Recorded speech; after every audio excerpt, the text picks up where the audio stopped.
As the old saying goes, there is more than one way to skin a cat.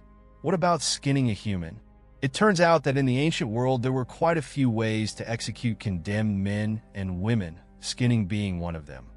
Here we look at the most macabre methods for dispatching people in antiquity. Join me as I dive into the dark side of history and challenge myself to explore 13 of the most gruesome execution methods ever used.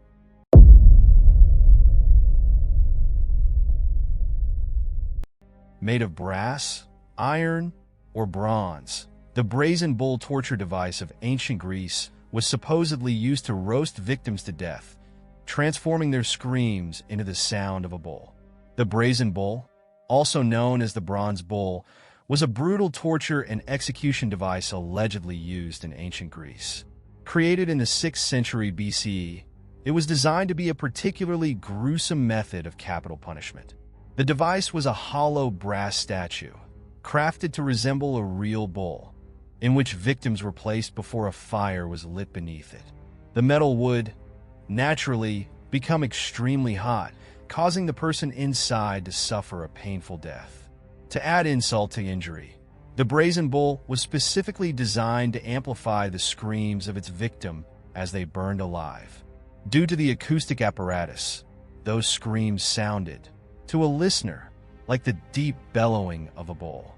Like many ancient torture devices, it's difficult to actually verify whether the brazen bull had ever actually been put to practice. That said, there are still ancient records that speak to the brazen bull's existence and the legend of its creation.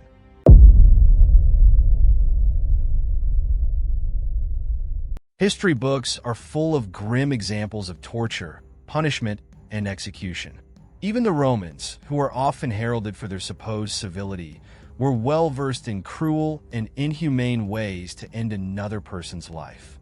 Loosely translated from Latin as punishment of the sack, it was a punishment saved for parricide, the act of killing one's own parent. It is commonly said to have involved sewing an accused person into a leather sack along with a variety of vicious animals, such as a chicken, a snake, a primate, and a dog, before throwing them into a river. The penalty of parricide, as prescribed by our ancestors, is that the culprit shall be beaten with rods stained with his blood, and then shall be sewed up in a sack with a dog, a cock, a viper, and an ape, and the bag cast into the depth of the sea. Modestinus, a well-known Roman jurist from the 3rd century CE, reportedly wrote, "That is to say, if the sea is near at hand, otherwise it shall be thrown to wild beasts, according to the constitution of the divine Hadrian," added Modestinus. Whatever killed the condemned individual in this process, whether it be the bite of a snake, the brute force of a chimp, or the suffocation of drowning, it was certain to be a highly unpleasant last moment on Earth. However, many aspects of this savage punishment remain mysterious. There are no archaeological remains of this act. Can you imagine how confused archaeologists would be to find some? So we are forced to rely on written sources, which can be tricky to trust from ancient times. That quote above from Modestinus, for example, comes from a law history book published in 1932. This cites a digest ordered by Emperor Justinian in the 6th century CE, over 200 years after Modestinus lived. Who knows how many reiterations the tale may have undergone over the centuries through dozens of translations.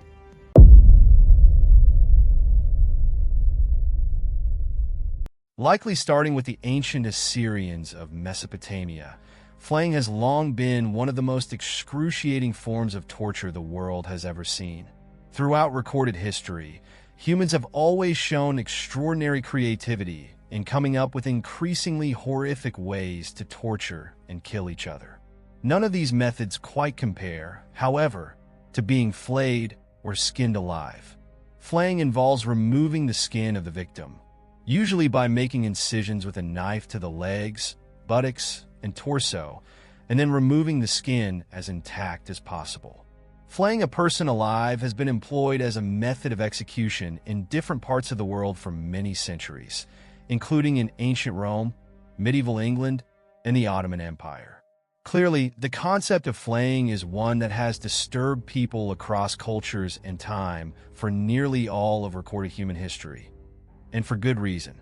Thankfully, though, flaying is now considered a violation of human rights and is illegal in every country.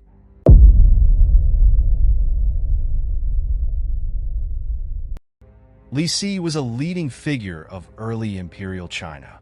A writer, politician, and philosopher, he eventually got on the wrong side of powerful political aide Zhao Gao, who had him executed according to the ancient five pains.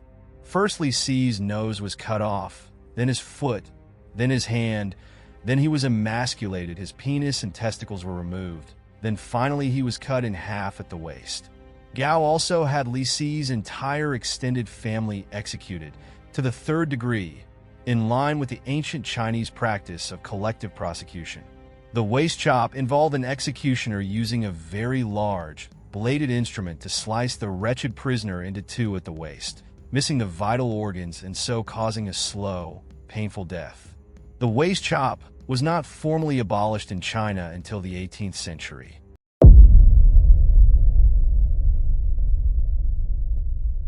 Ancient Rome was a brutal place, and justice was class-based.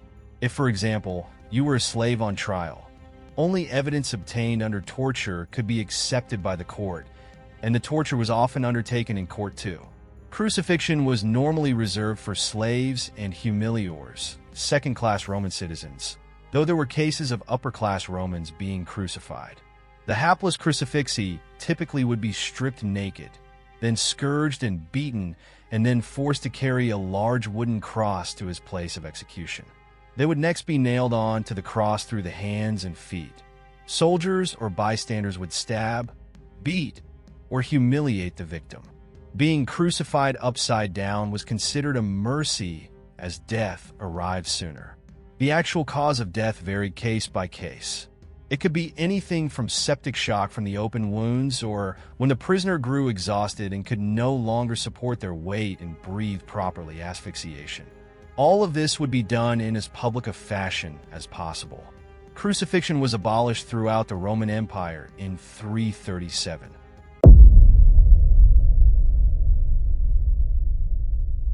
In the time of the First Babylonian Empire in modern-day Iraq, the emphasis was on balance. The principle of talio, the law of retaliation, was central. If you knock someone's teeth out, your teeth would be knocked out. Perjurers would lose their tongues and rapists castrated. It did not apply equally to everyone, though. A free man assaulting or even murdering a slave would normally only be fined. This style of punishment extended to the death penalty, too. Someone caught looting a house fire would be executed there, and then by being thrown into the burning building. Burglars, too, would be hanged at the place they had burgled. Negligence could also be punishable by death. Builders were put to death if one of their constructions collapsed and killed someone. The inequality of slaves before the law was evidenced here, too. Line 218 of the Babylonian Code of Hammurabi specifies that if a surgeon kills a slave through malpractice, he need only restore, i.e., replace, the slave.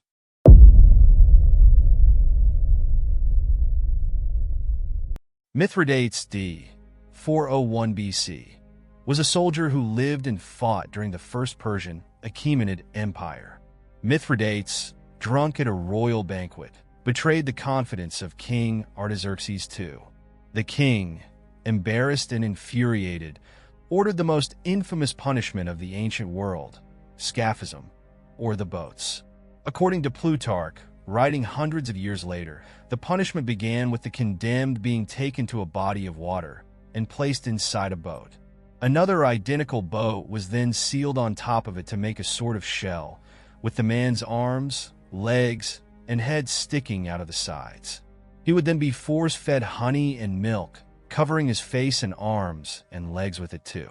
After a time in the direct sun, his face and limbs would become completely covered with flies. Suffering diarrhea in the boat, vermin would feed on the excrement and then also start to enter the man's body and feed on that and devour him inside and out. Mithridates apparently lasted 17 days in the boats before dying. A savage and merciless use of the death penalty was continued not just throughout antiquity and the Middle Ages, but into the modern era too.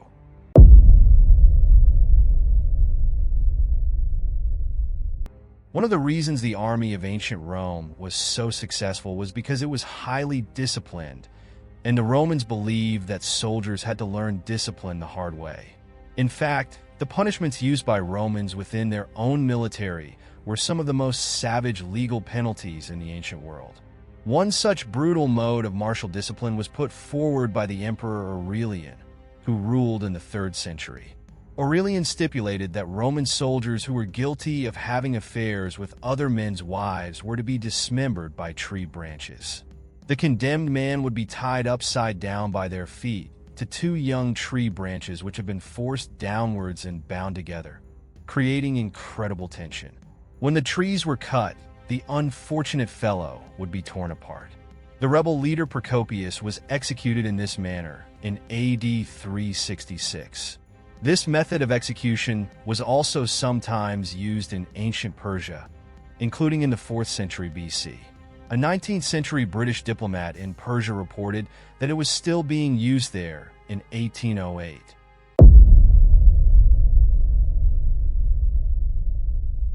A popular form of execution in the classical world was chucking offenders from a height, typically from a cliff, where the community would see them paint the hard ground below red.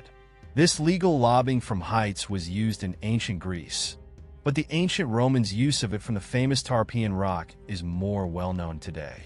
Convicts guilty of crimes like murder and sedition would be launched from the rock, which sent them down the side of the Capitoline Hill in Rome to death 25 meters below. The Tarpeian Rock was used for public executions in Rome from the time of the Roman kings, over 2,500 years ago, to the 1st century AD. Surprisingly, considering the many different brutal methods of execution used by the ancient Romans over the centuries, the Romans considered this as one of the worst ways to go because they attached so much shame to it. In the ancient city of Lyctus in Crete, the authorities used throwing from a height as a form of execution, but not before the convict had endured 20 days of a peculiar kind of public torture. The offender would first be locked into a public pillory outside the town hall.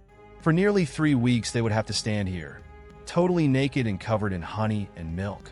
This was, according to one contemporary source, so that he may be dinner for bees and flies. Then, following this, the unlucky prisoner would be pushed off a cliff, wrapping him in a woman's robe.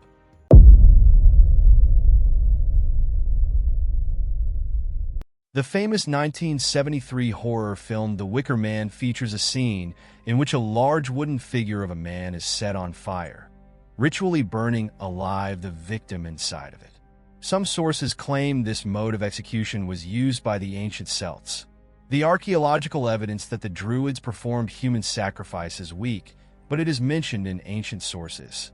Famous Roman general Julius Caesar wrote that the Druids killed people by building a huge wooden figure out of wood. Caesar, writing in the 1st century BC, praised the Druids as men of learning, but was no doubt appalled by their violence. In Caesar's own words, the Druids built figures of vast size, the limbs of which formed of osiers they fill with living men, which being set on fire, the men perish enveloped in the flames. These burnings were done as human sacrifice, Caesar said, and the preferred victims were criminals.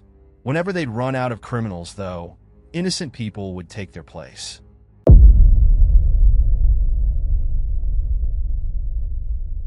No, not the sort of clubbing that involves drinking and dancing in the early hours of the morning, but rather clubbing as a form of execution.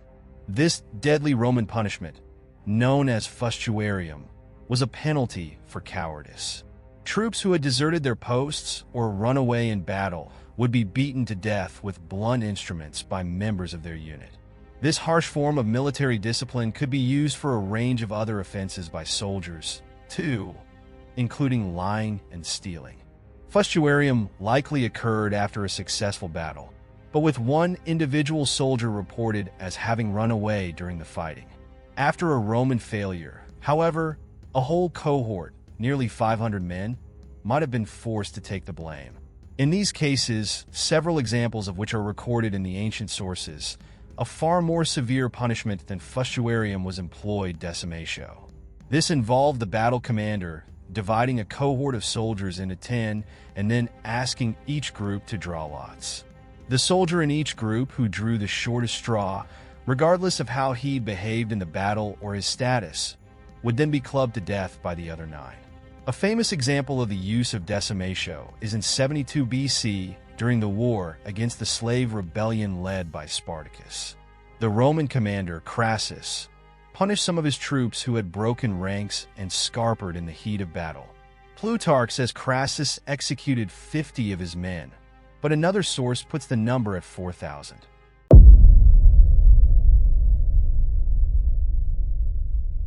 For centuries in ancient China, there was a fate worse than death. This was an extremely harsh punishment known in Chinese as miezu, a practice going back over 3,000 years.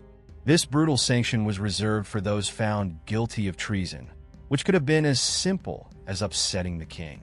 Miezu, sometimes known as the 9 kinship exterminations, involved not just executing the individual traitor, but also their extended family.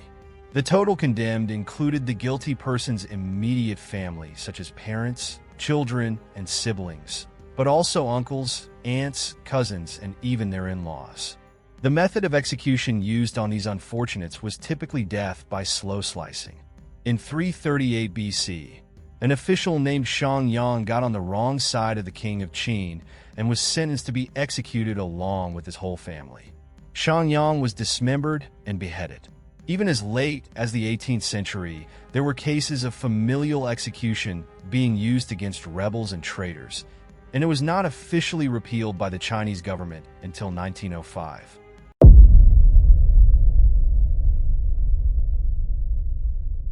In ancient Israel, Mosaic law defined 36 crimes as punishable by death. Those guilty of incest and adultery with the married daughter of a member of the priesthood were executed by burning, but not by being burned from the outside. First, the guilty individual would be strangled with a rope by 2 witnesses integral to the case. It was a soft rope as it was considered humane not to cause additional suffering with coarse material. When the strangulation caused the condemned to gasp for air, molten lead was poured down his throat.